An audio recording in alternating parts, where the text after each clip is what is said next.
And so it's not about focusing so much on building up the skill set that I'm weak at. Yes, I want to be competent, but it's really about how do I leverage the skills that I have and find other people who have those strengths. You know, I don't have to do it all. And so for me, I think that has attributed to my success is knowing what I do know and knowing what I don't know. That self-awareness, I believe, allows me to be successful in whatever I try to do. Welcome to There It Is. I'm your host, Audrion Paul.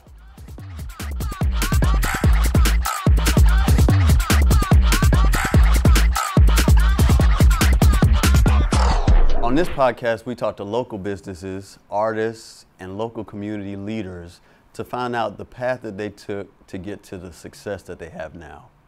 So today, we have a very good guest that's going to give you a little bit insight on the Girl Scouts.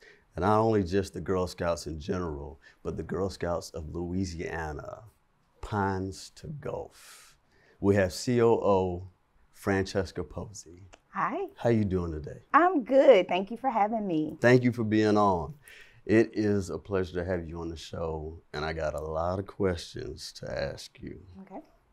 But before we get into like the hard stuff, which it really won't be that hard, I want to just talk about you.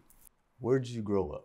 I grew up here in Shreveport, so I'm a native to Shreveport. I only moved away for 2 years and then came right on back. Okay. Yeah. Moved away? Why'd you move away? For college. So I went to Lafayette. I thought I would end up there back when it was the University of Southwest Louisiana. We used to call it Ooh La La. Okay. That's why I'm back. Yes, But I finished up here at LSUS Shreveport, and I was happy to do so. Very good education there, and I've been here ever since. Wow. All right.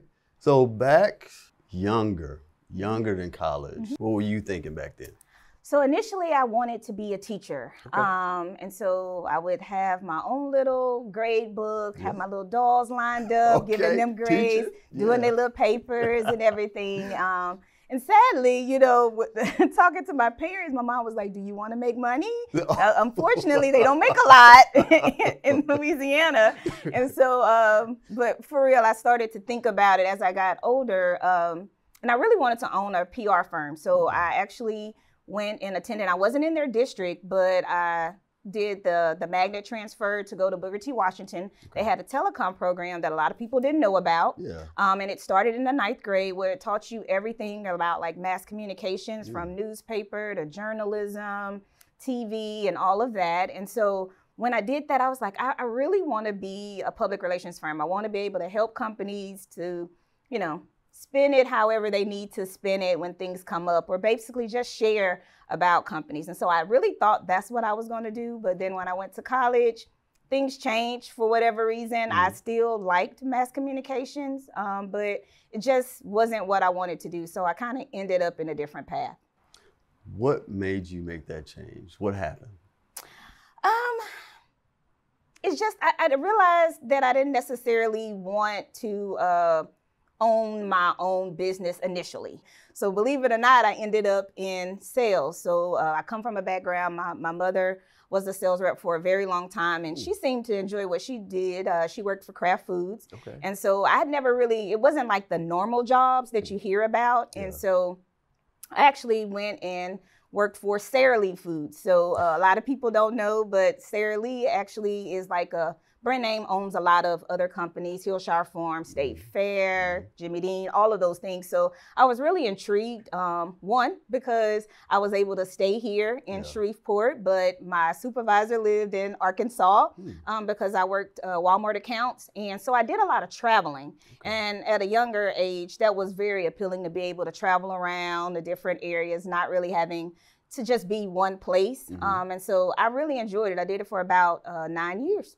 Really?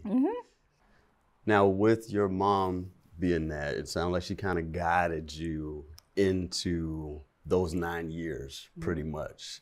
What was the influence that she had? Did you just, you know, saw what she was doing and you was like, you know what, this would be something after you were teaching your kids, your little dolls. Did you think that was something you wanted to do? Or did she kind of, you know, influence that? I think she influenced it. Anybody that knows my mom knows she is a seller at heart, no matter what it is. She's always like, you want 2 of those, right? And it's like, no, I want 1. But the way she says, you be like, you know what? Give me 2. I'll take the 2. And so I definitely think she's played a significant influence in my life. It's always funny. I think about that commercial where they say you're turning into your parents. It's definitely that. We laugh about it all the time. But yeah, she definitely influenced that. And we used to joke about it because those 2 companies that we worked for were competitors. So we never talked about work. So we both knew what we did, but because they had competing items, we never talked about work together, which people found it hard to believe. But I'm like, you're able to do it. It's easier than you think to talk about other things than work. But, you know, but that path, she definitely influenced it. Okay. You said growing up, changed it into your parents. I had a talk with my dad not too long ago, and I'm not sure if you kind of had the same thing. But I remember sitting in the car with my parents, and then they're listening to like talk radio or not podcasts because it wasn't back then, but something like that. I'm like, man, will you stop? But now I see myself driving to work, listening to podcasts, talk radio, stuff like that. So I could definitely relate to, you know, eventually growing up and becoming your parents, you know what I mean? So after those 9 years, what was next? So they kind of decided a little bit for me. So our company, it was a family company, but they decided that they were going to outsource. So they had outsourced a lot of all of their other departments, like the other grocery store chains, but they finally hit Walmart. Nobody wanted to touch Walmart initially, but they decided to outsource it to a third company. And so I went with that company because they did give us a severance package and also jobs, but it just wasn't the same. But around that time, I had also been volunteering. So I was a volunteer for the Girl Scouts for about 15 years. And so again, my mom, now I'm thinking about it, she has influenced so much. She was like, you know, they got a job open at the council. And she's like, you're not happy. Like, you were happy and you're not happy. And she was like, I want you to be happy. And she's like, you ought to go and see what it's about. And so it was a membership specialist position. And so I said, okay, you know, I'll go see. So when I went into the interview and I kind of heard what the job was, I knew then, I was like, this is kind of what I'm doing as a volunteer already, just on a larger platform. And I myself was a young Girl Scouts. And so I was like, this sounds like I can definitely try it. And so I did that, and I've been with the Girl Scouts now going on 10 years. So I'm not a hopper. I definitely go and stay, but it's just things that I enjoy. I think that's important to have that in your life. Definitely, because it doesn't feel like work. You just getting up and doing what you want to do every day. Yeah. So you skipped over it, but I'm gonna go back. Okay. So you were in the Girl Scouts. I was. I was what I consider a non-traditional Girl Scout because I started in 7th grade. We start at kindergarten and go all the way through 12th grade. A lot of people don't know that, but we do. And generally, most people start, there were a daisy or a brownie, or some people, depending on how far you go back, they say, I just was a Girl Scout. I wore the green. But I started in 7th grade. So I started in middle school. My mom, again, was my troop leader. So we had a church troop, and I started, and I just never stopped. It provided so many opportunities that I never thought that I would get to experience just in that way. So I had a real good sense of belonging with my troop and my friends that we grew up with. We did all types of activities, from camping in the backyard to camping at the real campsite. There was definitely a progression there. And then I served on the Girl Scout advisory board when I became a senior, which was in high school, and then got a chance to go, all expenses paid, to New York, to the Edith Macy Center, to a leadership conference. And so Girl Scouts has played a really big part in my life. So to see it full circle, when people, they're like, man, you grew up and you worked for the Girl Scouts. And I'm like, I know. Wow.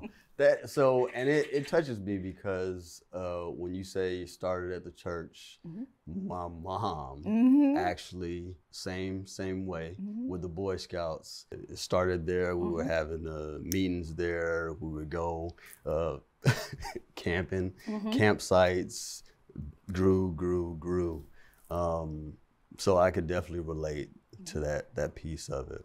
So doing all that stuff, coming up, how do you feel it directed your life? It kind of tapped back into what I feel like really was my passion initially with teaching, which is really doing something that was fulfilling, making a difference in the world. You know, that is our mission, that every girl have confidence, character, and courage to go out and make the world a better place.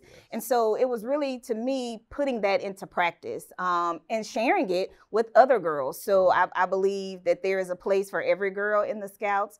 I know sometimes people think, well, it's outdoor or it's crafts or it's, you know, just all these different things. But what my experience showed me was that, you know, a Girl Scouting is not just what you do, but it's who you are. It's the values that you have and experience. And then it's open to whatever. So we like to say you discover, connect, and take action. So you discover whatever it is you like. You know, there's no one thing that fits every person. And then you connect, whatever that is you like, you connect it back to, you know, resources that can help you move that further so that you can take action in your local community. And it can be around your passions and the things that you want to see and make a difference around. Yeah. I want to talk a little bit about you being a board member on the YWCA. Tell me a little bit about that. So I had a friend, she was actually working at the YWCA at the time, and she was like, you know, you have a passion for serving women and children and youth, and obviously that's what the Y is about. And so she was like, you could use some board experience, just to be frank. That's what she said. She was like, you know, I think it'll be a good opportunity for you to kind of see what a board does, kind of be able to share your input. And at that time, the Y was really doing a good job of trying to include a younger voice, because that was in my younger years. And they wanted to really kind of have a different input, not just the seasonal board members they had. So I had the opportunity to go and serve with them. It also taught me a lot about nonprofit business and, you know, some of the challenges that nonprofits have.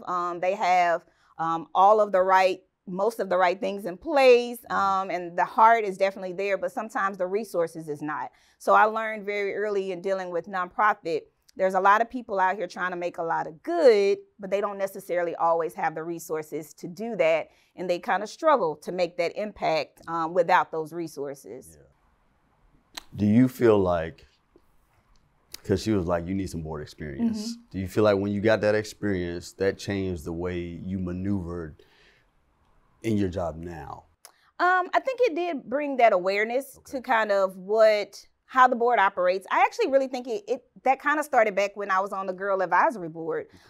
So I had two different perspectives. As a girl, I'm like, okay, they're all sitting around the table looking at these budgets and talking about what needs to happen, and not really understanding necessarily the implications of it all, but kind of just my first, you know, glimpse of it. And then sitting on that board as an adult, realizing the real implications of what these budgets were meaning for people, like how many people they could service, how many people they couldn't. It really opened me up to that prior to being in the current position that I am. So in this position, going into it and understanding that these are just not singular challenges to the Girl Scouts organization, but it's across the board for all of our nonprofits that are helping. And it really helped me to understand and kind of gain some of the same things that they were saying there, which is the strength in partnerships and collaborating with other nonprofits. Not to discourage anyone from filling out their passion and starting something, but there's so many that already exist that probably more than likely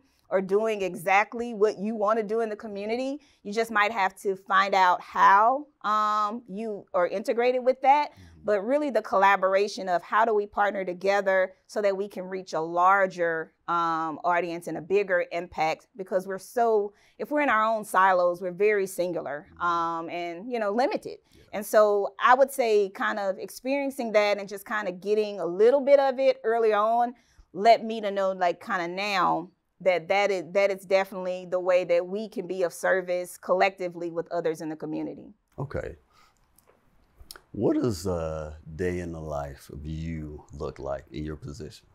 Oh, it varies. So anybody that knows me knows I've said it multiple times. The things that challenge me the most are the same things that I love, and that's the because it's like ever evolving. So I oversee the day-to-day operations for the council, and we service 42 parishes. So our headquarters is in Lafayette, but we also service all of the parishes in Lake Charles, Alexandria, Monroe, and Shreveport, and everything in between. So everything in Louisiana outside of Baton Rouge and New Orleans belongs to Louisiana Pines to the Gulf. And so kind of overseeing those day-to-day operations, it could be anything that comes up. So yes, you know, I work to kind of drive the business forward and make sure that, you know, we're keeping the lights on and able to provide the service, but then also really, really still connected to making sure the programmatic pieces that we're offering and the service that we have is spreading throughout the communities, and that every girl is having the opportunity to be a part should she choose. And so for me, that's kind of what I look at every day, no matter what it is. I talk to my team all the time, is it's always about the girl. So we are girl-led. So it's about the things that they want to see, that they want to do. Having values, learning, courage, and confidence is relevant. People just learning to be who they are is relevant. So that won't go out of style, right? So it's just every day looking at those things and making adjustments. You know, sometimes we get it right, and then sometimes we don't. But always looking, like our vision is to make it matter for her, to listen and to make it matter for her. And so every day, that's what I do. No matter what issue or challenges comes, I'm always wondering, how is this going to impact our membership, and making sure that it does so in a positive and productive way. I would like to know, for the girls or the women that are listening right now and want to get into it, but they're still kind of not sure, what would you say to them? Everyone has something to bring. So whether it's leading a troop or just serving, you know, in a different capacity. Maybe you want to work with a program. Maybe you just want to help internally at the office. Maybe, you know, dealing with children on the hands-on, maybe you want to build up to that, or maybe that's not something you want to do. There's so many different ways that you can provide and help us to keep our mission alive and move the Girl Scout movement. I would say let's just have a conversation and see kind of what your thoughts are, like what is the impact you're trying to make, and let's see what we can partner with that, with you on making that happen. What really inspired you to kind of move forward with this? What touched you? So I really feel like it was divine intervention. I do, because again, I was already working in a for-profit, and at first I was enjoying it. Then I, transitioned and wasn't enjoying it as much, but I did enjoy, being a troop leader. So I was an assistant troop leader. And then I also was working with what we call service units, which is like a community of volunteers that kind of get together and try to work together collectively to put on programming and things for other troops. And so I was doing that. I was working with them on their board as well. And I really, really enjoyed it. So when the opportunity presented itself, well, maybe, there's a job opportunity there. I kind of came to see about it, but I was really thinking, I might do this for a while. I want to support the council. I know this is a need. I know all of the information about Girl Scouting, so I can help in that front, while I figure everything else out. But I feel like it was figured out and a divine plan already for me, because after working there for 2 years as a membership specialist, we kind of went through a reorganization. And at that time, there was a position of director of sales came available. And I wasn't even thinking about it. And don't ask me why, but I'll never forget Miss Lori. She came to me, her name was Lori Taylor. She said, what are you thinking about? I said, I don't know. I don't know if I see a position on here that I'm really interested about, because they shared the chart with us and, let us know we were going to have to interview. And she was like, well, what about that one? And I said, well, I don't know. That's such and such's job. And she was like, no, I don't think they want it. She was like, and I said, well, what about such and such? She was like, no. And I said, well, I don't know. Let me look at the job description. And so when I looked at the job description, I kid you not, I was like, my background has set me up for this. So it's just been one stepping stone after the other. And so I worked for, as a director of sales so it was 2 years. I worked for that about 5 years, I want to say. And then, you know, kind of at that 5-year mark, you're thinking, okay, what's next, or what am I going to do? And so I really wasn't sure. I was enjoying what I was doing, but just wasn't sure. And then the opportunity of being promoted to the chief operating officer came open. So I said, well, okay, God, I hear you. That, you know, stay right here, make the impact that, you know, you want, or the plan that you have for me. So to me, it was really just divine intervention. I don't know. Again, I always joke when, and I tell people that come in and interview with me for the Girl Scouts, and even in our reviews, I always want to know what they want to do. Like, I understand that most people don't grow up saying, I want to work for the Girl Scout. I had one. We had one director of program. That was her dream. I said, that's awesome, you know, but that's just generally not how people come about working there. And so it's always about development for me. So yes, we develop and encourage the girls, but just like you said, the volunteers, what do you want to see? What are things are you working on? Yeah, and so we, you know, the same things that apply to the girls apply to the volunteers, and then on to our staff. We really want to make sure everybody is developing to be their best self wherever they are, whether they're with us or, you know, somewhere else. And we always celebrate when people decide, because, you know, all organizations most of the time have a limit on how many staff that they can have. And so you'd like to keep people as long as you can, but we also like to see people elevate into what they want to be. To me, that's the true success. Definitely, definitely. You talked about how you were here, born, raised, but then you left for college. Do you feel like being a Delta has any way, shape, or form an impact on your success today? I would say for sure. I think that there's definitely the influence there. So when I talked about Girl Scouting, you know, there were a number of members of Delta Sigma Theta sorority that were actively involved when I saw community work being done. Not to say that other organizations weren't present. It's just in my walk of life where I saw them, they were definitely there. They were present, and that even that leadership conference that I went to, Dr. Jean Nichols was she's passed on now, a Delta, and she was one of the leaders there. And one of her poems that I'll never forget, which really made me kind of have a lot of confidence, was around feeling good about the skin I'm in. And so, you know, she went through a myriad of things, you know, kind of described you from all different shades to all different sizes, but just feeling good about the skin you're in.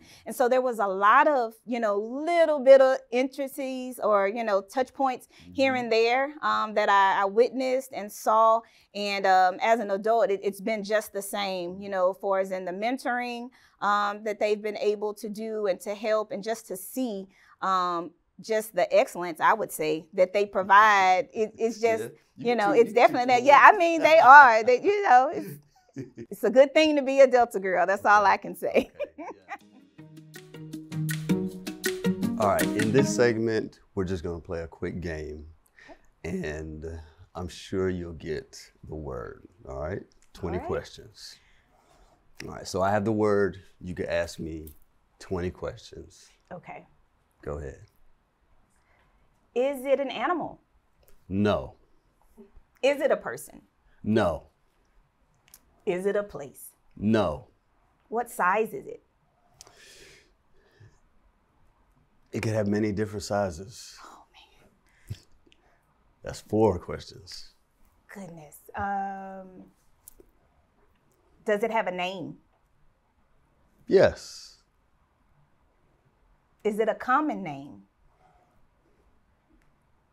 It can be. Man, you're good at this. So I did person, I did place. Yep. I'm gonna go ahead and ask, is it a thing? Yes. So it is a thing, and it wasn't an animal. So is it a location? No. And I believe that's your 8th question. What color is it?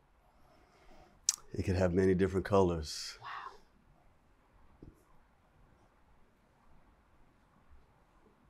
This is hard. Thing common, many sizes, many colors. Where do you find it?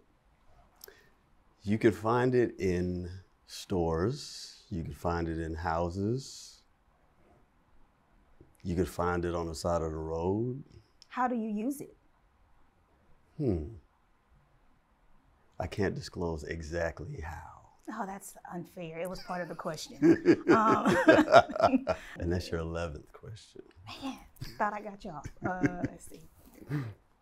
Can you sit on it? Technically, yes. Technically. Technically. Oh, okay. Do you wear it? I'm going to say no. Okay. You could do it. I got faith in you to get this. I really want to, too. I'm trying to think of the right question to get me in the right direction. Is it a piece of furniture? No. Is it a floor? No. I wouldn't recommend sitting on it. Okay. You got 5 questions left. Is it a plant? No. Okay. I have 8 questions, right? No. Oh, and that was a question. No, I ain't gonna get you. I ain't get you. 4 questions left. Goodness. Okay. What is the item? It's the question, technically. That is good. That is good. However, I'm not going to tell you. That was a question. That's a good one. That was first. That was a good one. That was a good one. 3 questions left. Why is this so hard? That's a question. Now we're down to 2. Nah, I'll give you that one. Goodness. So we haven't done this before. Okay. You can phone a friend, but if they don't pick up, that's your question. Oh. Or you can use the staff. I like to use the staff. Okay? All right. But you had to ask them a question, and then that's going to be your question. All right. So I am going to go. You look like you don't want to tell me, so I'm going with you. He looks like, don't pick me, don't pick me. Okay. I got one. Okay. So, ask him, is it edible? That's what I was going to say. Okay. All right. So, is it edible? I was about to say no, but it is. That would be hard. I was like, y'all set me up for that one. For real. But it is, and it's coming, and it's a thing. Yes. You can find it in stores and houses. Is it a Girl Scout cookie? Give me some. Thank you for the question. Good job. See, you knew it. I did know it. You knew it. I did know it. And that's not where my mind went. It went everywhere else but there. Yeah. Cookies. That is one of the forms of putting entrepreneurship in the girls. Tell us a little bit about how that works. So a lot of people think it's just a fundraiser, and it's partially a fundraiser, but it really is a program designed to drive that entrepreneurship in girls. So it's the largest led program that we have, and we really focus on 5 major skills. So it's like goal setting, decision making, money management, business ethics, and then people skills. That's the one thing I can say about Girl Scouts that I haven't seen. It's very progressive. So everything and every skill is set according to girls' grade levels. But we find a lot of parents that people skills is the one thing that they see progress throughout. Their daughter's ability to be confident enough to actually, she gets louder and louder year over year. She might start out timid, but she gets loud, but then she's excited. And then, you bridge into that money management, learning how to give that change back correctly, and really multiply. I want 5 boxes. How much is that? Or 2 boxes of this and 2 boxes of that. What is that math? And so it's practically putting those things into skills as well. But one of the 2 things that I really like to highlight about the program is the goal setting. So whether you're goal setting in far as in the fundraising element or just goal setting in life. It really helps to say, okay, kind of what we just talked about. This is where I am. What do I want? Where am I trying to get? What am I trying to obtain?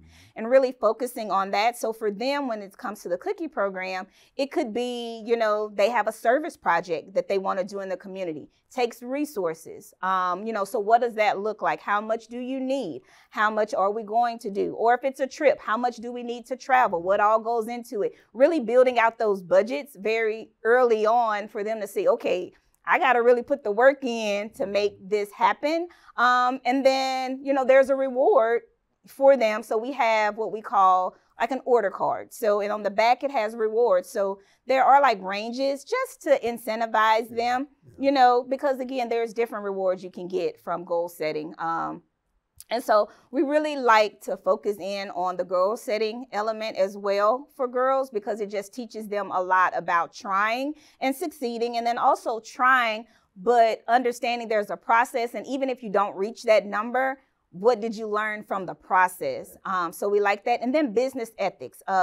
That's the other one that I like to push as well. So whatever you're doing, whatever you're conducting, there is some sense of, you know, business ethics. You know, are you doing it the right way?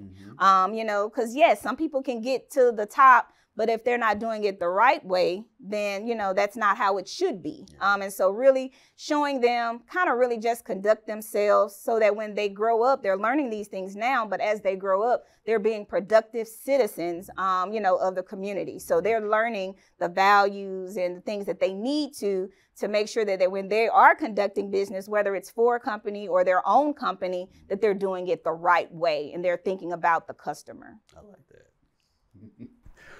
What would you say, if you know, and I believe you would, what is one of the things, because there might be many, but what is one of the things that stop girls from coming into Girl Scouts? I would think it's perception. So some girls think, oh, they only do this. And it's something that maybe they've been told or what they think. Or it could be, I'm too old to be a Girl Scout. And so anything, or generally most things that have come to me, it's always around a perception of what Girl Scouts is, not actually what it truly is. So it's really just being open to not just the perception of kind of what you see outside of service. Just call, have a conversation, and we could go from there. Yep, just call and have a conversation. And that's really because we like to tailor it to each individual. So a lot of people don't realize that. So whether it is troops, maybe you do want your daughter in a troop, but she has dance on Mondays and Tuesdays. Well, there are different troops in different areas that maybe only meet on a Saturday or on a Friday. So we really like to see, okay, what are you looking for? You know, what is your availability? And then how we can help you get to where you're trying to do and service that need. Okay. Now, a little bit about you. Okay. What are your hobbies? So I do like to read. I read quite a bit. I love to dance. So I'm always dancing. I'm always bopping around somewhere. If music come on, I'm a dance, whether I know it or not. That's what my husband like, why don't you sit down? He be like, you don't even know that line dance. I'm gonna learn it. They gonna teach me. And people are more friendly than you believe. And so I'm gonna go and I'm gonna say, oh, let me learn those steps. Show me how to do it. But I love to dance. It just brings me joy. And so, you know, that's pretty much what I would say. And then besides spending time with my family. So I do have 3 daughters of my own. I used to make the joke all the time, I'm keeping the Girl Scout movement going myself. And so, but love just doing things with them. Because again, while I want to make an impact in the world, I definitely want to make an impact with them. And maybe one day they'll be reflective, kind of like me, on what and how my mom was directly with me. Maybe they'll see some of the things that I've done and kind of want to mimic it a little bit. You know, that make you feel good when your babies want to be like you. Now, I would say you are very successful. You have come a long way. But in that success, we don't often look at the struggles that have got us there. So I would like you to talk about one time where you struggled and you overcome. if I thought about it in terms of career-wise, it would be when I first got the job as director of sales. So I wanted the job, I was qualified for the job, but then when I got into it, because there had been some transition, there wasn't a lot of things that were laid out. So there was a lot of business processes that, you know, people that were currently there weren't necessarily sure of. And there was a lot of, these are the deadlines that things have to be, and we'll help you as best we can, but we really need you to figure it out. And while I had some opportunities to experience that a little bit in other places, never to that magnitude where it was like, okay, I really have to figure out and pull a plan together. So in all honesty, it started with my own little personal pity party. You know, like I got to do this, and why isn't this together? I didn't know it was going to be like this. Not to anyone else other than myself and my loving husband. But, you know, but then after getting through that, it's like realizing, okay, you got that out of the way. You've cried away all of your, you know, I would say pretend sorrow, but in the moment it felt like sorrow, and said, okay, so what are you going to do? And so just, you know, pull up your sleeves and get to work. You only can do what you can do, piece by piece, put together a plan, an action plan, and then start to tackle it. You know, I called another, ironically, she was the COO of another council. And I said, you know, I know you deal with this, and can you help me? Like, what am I not seeing? What am I not doing? Because I feel overwhelmed. And so I had to ask for help. It wasn't something that I could create in and of myself, but it was a process getting there. You know, I had all of that self-doubt and all of that crying and stuff at first, but then I had to realize, okay, this is a plan, but there's some gaps in your plan and you don't know what those gaps are. So you got to reach out and find somebody to help you with those gaps. And so I did, and that really helped me to smooth out that process. And then when it came to relationships at work, I'll never forget it because it was something that resonated in my mind, which was my supervisor at the time. And she made the comment when we were at like a meeting or whatever, and she was like, oh, I just love to come to the office to visit you all and different things like that. And she said, I'll pop my head in and, you know, have a good chat. And she was like, you know, when I pop my head in, Franchesca, you know, she's just busy working all the way. And then I was thinking, what missed opportunity did I have there? And it wasn't, she wasn't being negative by it in any way, but it made me realize that, again, there's more to it than the work. And so I had to, again, be intentional about saying, okay, if someone does come in, you know, respectfully, not like just every day, all day, whatever, but it's okay to stop and, you know, and to interact, because you looking at a screen, you know, I didn't mean anything by it. I wasn't trying to be dismissive or anything. I thought I was doing what I needed to do, to get it done. But then I realized I was missing out on other opportunities, you know, that life opportunity of, you know, having the chance to talk to someone else and engage with them. And so I learned a lot in that particular when I first started, just because it challenged me in a different way than I had been challenged before. Well, then that's a good segue, because I would ask, to what do you owe your success? Prayer for sure. Definitely prayer. But I would have to say I do have a hard work ethic. I do. I have the ability to take something, and if I'm not familiar with it, or if I am, really just kind of roll up my sleeves and get to work. That self-awareness, I believe, allows me to be successful in whatever I try to do. Good. I like that. One thing I would say is it shows. Just sitting here talking to you, I could see that you lean into those type of things. Even the struggle, when you talked about that, how you leaned into it and then realized you're not filling all the gaps. I need help. A lot of times it's hard to reach out for help, but it showed your strength to be humble and reach. So that is good. Thank you for saying that. One thing I would like to ask is, for somebody coming up that wants to be in your position, they might have their own position right now, or it's a young girl that wants to come up the same way you did, what would be your advice to her? I'll say the same thing I say to my staff, is to do the work where you are. So you can have the goal and you can take, you know, the educational steps toward that goal. You can definitely align yourself with a mentor or someone who, you know, may be doing that or on that path. But ultimately, it's being a good employee or a worker wherever you are and whatever you're doing. You have to get comfortable enough with doing what you know you need to do when no one else is around. So to me, that's the character. But really, really look within yourself and your character and make sure that you're giving everything of yourself in that moment. And I feel like the rest will come. If you could be remembered for one thing, what would that one thing be? Girl Scout cookies. No, I'm joking. Only because I didn't know them.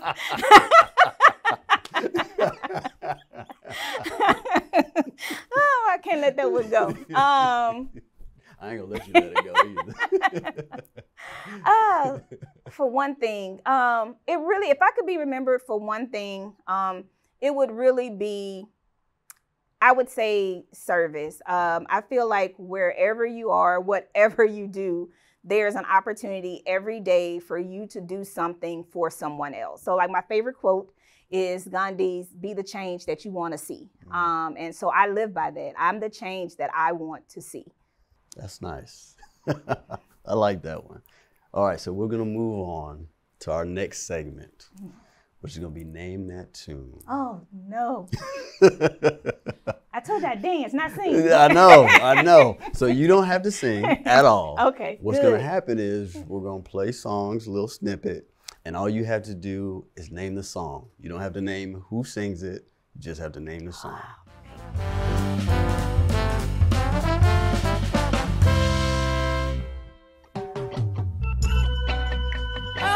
Here, baby, where y'all deal with? You know, I gotta sing it just to get it. And you said don't name it. It's Jasmine Sullivan. Okay. But it's what is the name of the song? I Need You Bad? That's not it. That's part of the song. That is it. Oh, that is it? Oh, okay. Good job. All right, so that was number one. Okay. All right. This is the trouble. second one. No, okay. You're doing good. You're doing good. Okay. Love, Keisha Cole. Ooh, okay. Okay, so you on the roll now. Yeah, I had to throw that one out real quick before I forgot. All right, last song right here. Okay.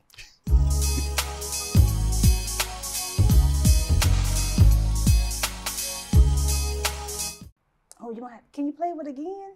No. Ooh. I don't know. We can give you a little bit more. Okay. A little bit more. A little bit more. Okay. A little bit more. Man, I feel like I should know that one too. You should. We like played the whole song almost. Man. Can I phone a friend? No. You already used that up. I used that one up. Man. I'm gonna be so mad at myself. Okay, what is it? I'm gonna be mad at myself because After Hours. You know that song? Yes. I know you do. I was like, I know this song. And I'm playing it in my head, trying not to sing. Maybe you should have got up and danced, then it would have clicked like that. Maybe. So that was the end of that segment. And now we just need to know where we could find you. You were going to say it earlier, but yes. This is the time. All right. So you can find us at www.gslpg.org. Again, that's www.gslpg.org. Or if you just typed in Girl Scouts Louisiana on Google, it'll take you there because I know that acronym might be a little bit much. You can also give us a call at 318-868-7322. And I can be found on social media as well. Before we go, we have a question of the day. Today's question is, how do you feel like you're a leader in your community? And there it is. Thank you. Thank you for having me. How was it? It was rough. It was rough?